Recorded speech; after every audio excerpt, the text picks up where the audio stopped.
What if I told you that the people who hurt you, the ones who betray you, disrespect you, ignore you, they don't have that power because they're strong. They have it because you gave it to them. You let them in. You allowed them to see what breaks you. And worse, you believed they cared. This is the lie no one warns you about. The lie that says your kindness will protect you, that your vulnerability will save you, that your open heart will make others love you. But in reality, it makes you a target. In a world shaped by power, not feelings, your emotions become weapons used against you. And while you're hoping they'll understand your pain, they're calculating how to use it. But what if I told you? It ends today. This is not another motivational speech. This is your first step into a colder, clearer way of living, a way Machiavelli saw centuries ago. He didn't write for a perfect world. He wrote for this one, a world where power is survival, and survival is power. And in this world, your peace, your dignity, your control, they are yours to protect. Today, I'll show you how to build a life, no betrayal, no insult, no silence, no failure can ever touch again. A fortress within yourself so strong, no man can break it unless you open the door. This is where freedom begins. You've been taught your whole life that feeling deeply makes you human, that the more you feel, the more alive you are. But what they never told you is this: in a ruthless world, your feelings are not just your humanity, they are your vulnerability. People are not as kind as you imagine. Some observe your reactions not to comfort you, but to map your weaknesses. Every time you explode in anger, break down in sadness, or desperately seek comfort from those who hurt you, you are handing them a weapon, and they will use it again and again. Machiavelli understood this centuries ago. He wrote, "Not for the naive, but for those willing to see reality as it is not as they wish it to be." In The Prince, he made it clear power belongs to those who control themselves, not those who are controlled by circumstance. Emotional discipline is not about becoming a robot. It's about mastering the very thing others use to control you. Your feelings should be your servants, not your masters. Imagine this: someone insults you expecting outrage. But instead of reacting, you pause. You smile slightly, maybe you say nothing at all. That silence, that delay it, confuses them. They were counting on your reaction to validate their power. But now they are unsure. Who is really in control? The one who speaks first, or the one who remains still? Emotional discipline creates space between what happens to you and how you respond. In that space lies your freedom. Because when you react, they lead. But when you pause, you lead. In a world obsessed with instant gratification, slowing down is your greatest weapon. When you delay your anger, your fear, your need to be heard, you become unpredictable. And unpredictability is power. People know how to handle an emotional person. They poke and the person explodes. But they don't know how to handle someone who watches quietly, calculating, detached. They start second-guessing themselves. And while they are lost in doubt, you are preparing your next move. Emotional discipline is not numbness, it's clarity. You still feel. You just don't let those feelings choose your actions. From this moment forward, your emotions are yours alone. No one rents space in your head. No one collects a debt in your heart. In a world where everyone is screaming to be heard, silence is the loudest voice in the room.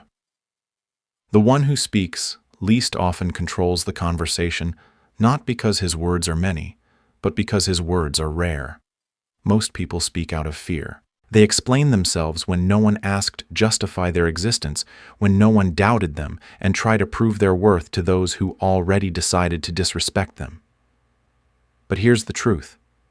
Machiavelli understood long before modern psychology confirmed it. Silence creates power. When you stop explaining, people are forced to guess, and when they are guessing, they're vulnerable. You, on the other hand, remain unreadable, unpredictable, untouchable. Picture this. Someone insults you in front of others, expecting you to defend yourself, to rage, to crack. But instead you pause. You stare. You smile faintly, Or perhaps you say nothing at all. That silence unsettles them far more than any argument could. Because now the question isn't, did he feel that it's, what is he thinking? Silence plants doubt. Doubt grows into fear. And fear is a far stronger leash than any words you could ever say. Most people can't handle silence. It exposes them. They feel the urge to fill the empty space with noise, to reassert control over the conversation, to fix the awkward tension they accidentally created. But you will learn to embrace that tension. Because in that tension, you win. You refuse to play their game. You create your own. Silence, when used with discipline, becomes a mirror. People project onto it their insecurities, their fears, their ambitions. While they speak to fill the void, they reveal who they really are. And you, by saying nothing, reveal nothing in return. But let's be clear, strategic silence is not passive. It's not weakness. It's control. You speak when it's calculated, when it advances your position, when it shifts the frame in your favor. Until then, you hold your ground in stillness. Because sometimes the greatest power isn't saying the right thing, it's saying nothing at all, and letting the world spin around your quiet, immovable presence. Every room you walk into has a frame, a silent, invisible boundary that defines who holds power, who sets the rules, and who must adapt. Most people enter that room and immediately shrink to fit inside someone else's frame. They adapt to the energy that's already there. If the room feels hostile, they become defensive. If the room feels dismissive, they try to earn approval. But Machiavelli would laugh at such weakness. The true strategist never walks into a room waiting to see what frame has been set. He creates it. Frame control is the difference between being controlled and being the one who shapes the conversation before it even begins. It's the calm, quiet confidence that says, I don't care what you expect from me. I'm here on my terms. You control the frame through your body language, your timing, your silence. You speak last, not first. You ask questions instead of answering them. And most importantly, you never adjust your mood to fit someone else's energy. Instead, they adjust to yours. Imagine you walk into a meeting where someone tries to intimidate you. They raise their voice, challenge your ideas, question your credibility. The average person would defend themselves, scramble to justify their worth, and fall right into the trap of validation seeking. But you remain still. You let their words hang in the air unanswered. You tilt your head slightly. You take your time. Maybe you respond with a calm, slow question like, are you finished? Or, that's an interesting assumption. Why do you believe that? Now they're on the defensive. You've shifted the entire frame. Controlling the frame is about deciding what game is being played. If you react emotionally, you've accepted their game and their rules. But if you stay calm, measured, and deliberate, you rewrite the rules entirely. The person who controls the emotional temperature of the room controls its outcome. This is why true power doesn't come from dominance alone, it comes from emotional leadership. Set the frame and the room bends to your reality. Lose the frame and you'll spend your life adapting to realities others create for you. In every conversation, in every encounter, ask yourself who is setting the frame. If it's not you, it's time to take it back. Power means nothing if you are fragile inside. You can control a room, control a conversation, control your public image. But if someone can still shake your inner peace with a single insult or betrayal, you are weak where it matters most. Machiavelli warned rulers to fortify their cities. But what most people miss is that his greatest warning was about fortifying the soul. Your mind is your true fortress. If it is broken, no castle, no fame, no money will protect you. Too many people spend their lives trying to fix the world around them, cutting toxic people out, chasing love, hunting for the perfect career. But they forget that peace doesn't come from controlling the world. It comes from controlling yourself. Because the world will never stop being chaotic. People will always disappoint you, betray you, test you. But they can only break you if your peace depends on their approval. The inner fortress is built in silence and solitude and brutal honesty with yourself. It's built when you stop blaming the world and start asking yourself, why does this hurt me so much? Why do I need them to see my worth? Why am I still waiting for closure that will never come? These are painful questions. But the man who answers them truthfully lays the first stones of his fortress. This fortress is not coldness. It is clarity. You will still feel pain. You will still feel joy, but no longer will those feelings define you. They pass through like wind against stone, unable to erode what you've built. From that place of inner strength, you stop reacting to every insult and ghosting and rejection. You start observing them like storms outside your window, loud, temporary, and powerless to harm you unless you open the door. And this is the truth few will tell you. The more peaceful you become inside, the less chaotic the world feels outside. Not because the world changed, but because your dependence on it did. When your peace, your worth, your power are generated from within, no one can steal them from you. That is the fortress. That is freedom. And that is where no man can reach unless you allow them. There is nothing more unsettling than a man you cannot read.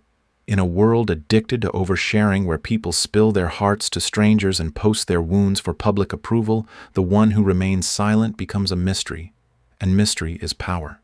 People fear what they do not understand. They fear the unknown not because it harms them, but because it refuses to reveal its shape. This is the art of strategic detachment, not emotional coldness, but psychological distance.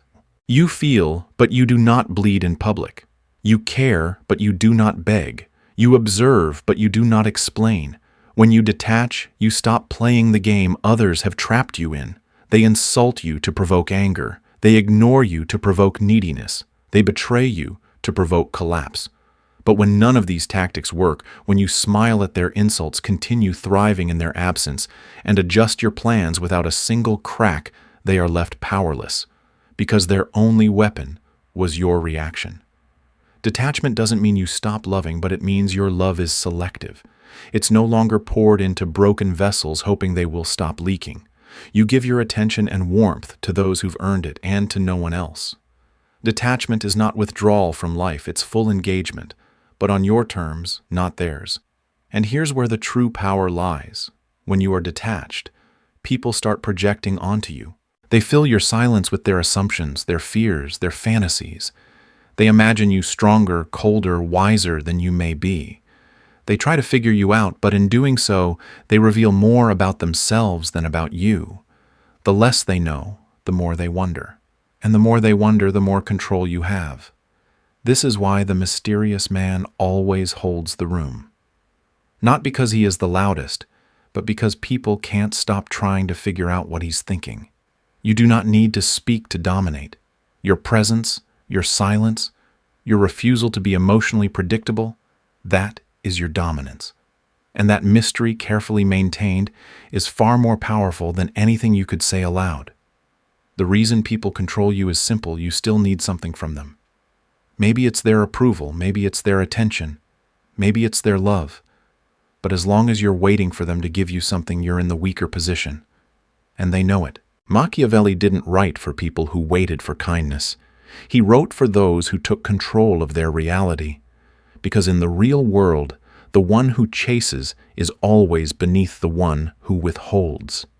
Neediness is weakness, and the world preys on the needy. When you stop needing, you stop chasing. And when you stop chasing, you start commanding. People are drawn to those who don't require their validation. The person who walks into a room fully at peace with himself, whether he is praised or ignored, owns the room without saying a word. Because his energy says, I do not need you to like me. I am whole with or without you. That is terrifying to those who rely on manipulation to feel powerful. So how do you stop needing? You build. You build your skills, your passions, your inner life until your days are full, your mind is clear, and your peace is no longer on loan to other people's opinions. You stop measuring your worth by how much love or respect you receive. Instead, you measure it by how much you respect yourself when no one's watching. That is the foundation of power. From there, you begin to command, not by force, not by loudness, but by presence. Your silence says more than your words. Your standards speak before you open your mouth. When someone disrespects you, you don't explain your worth. You walk away. When someone plays games, you don't react. You disengage. You don't lower yourself to the level of proving your value to people who have no idea how to recognize it. And here's what happens next. The moment you stop needing them, they start needing you. The tables turn. They feel your absence. They wonder what they lost. And they realize too late that the peace they tried to disturb was never theirs to touch. Because a man who does not need approval is the one who commands respect. And that kind of power cannot be taken. It can only be followed. True power is not about ruling over others. It's about ruling over yourself. The world will try to convince you that strength means dominating your enemies, silencing your critics, or forcing people to respect you. But Machiavelli's wisdom cuts deeper than that. He knew that the greatest rulers in history did not lose sleep over what their enemies thought of them. They mastered the one thing that no rival could ever control: their own mind. Self-sovereignty means you no longer outsource your peace to circumstances, people, or approval. It means you stop being a puppet whose happiness rises and falls with the opinions of the crowd. You become the master of your emotional kingdom, and that kingdom cannot be invaded. Think about how easily most people are controlled. One insult ruins their day. One rejection crushes their confidence. One silent treatment sends them spiraling into self-doubt. They live at the mercy of others' moods and actions, never realizing that their power has been stolen not by force, but by permission. But imagine instead a man whose peace is untouchable. His calm does not break when he's insulted. His focus does not drift when he's ignored. His mission continues whether he is loved or hated. This man cannot be manipulated because his sense of self is not for sale. Self-sovereignty is the ultimate fortress. Unlike money, status, or reputation, no one can take it from you unless you give it away. And most importantly, you don't have to advertise it. A truly sovereign person doesn't broadcast their strength. They live it. They don't announce their standards. They enforce them through action. They don't demand respect. They inspire it through their presence. But this path is not without sacrifice. You must give up your need to be understood. You must release your craving for validation. And you must walk alone at times, trusting that your peace is worth more than their approval. In doing so, you become free. Not free from suffering, but free from being controlled by it. And in that freedom, you will discover the rarest kind of power, the quiet, unstoppable force of a man who cannot be moved unless he chooses to move. That is true sovereignty. That is where your reign begins. In a world obsessed with validation and approval, the greatest freedom is found in self-control. The message of Machiavelli, though centuries old, still speaks directly to modern life. Stop letting other people's opinions rent space in your mind. Your peace is not something they should control. Every insult, every betrayal, every act of disrespect is a test not of your strength to fight back, but of your discipline to remain calm. Emotional detachment doesn't mean you stop caring. It means you stop depending. You still feel, but you no longer react on impulse. You observe, calculate, and respond only when it serves your greater purpose. Start applying this today. When someone disrespects you, pause before you speak. When they ignore you, continue your life as if they never mattered. When they try to bait you into chaos, stay silent and watch them drown in their own noise. This is not weakness. It's the highest form of control. You stop chasing closure from people who never had the power to define you. Instead, you build your own inner fortress where your peace comes from within, not from their acceptance. The world rewards those who master themselves. Power is not about controlling others. It's about no longer being controlled by your emotions or anyone else's actions. If you can learn this, you will walk through chaos untouched, while others remain trapped in a cycle of reaction and regret. If this message resonates with you, if you're ready to build unshakable peace and power, subscribe for more insights like this. Share this with someone who needs to stop giving their peace away. And leave a comment if you've ever experienced the freedom of letting go of what others think. Let's build this fortress together brick by brick.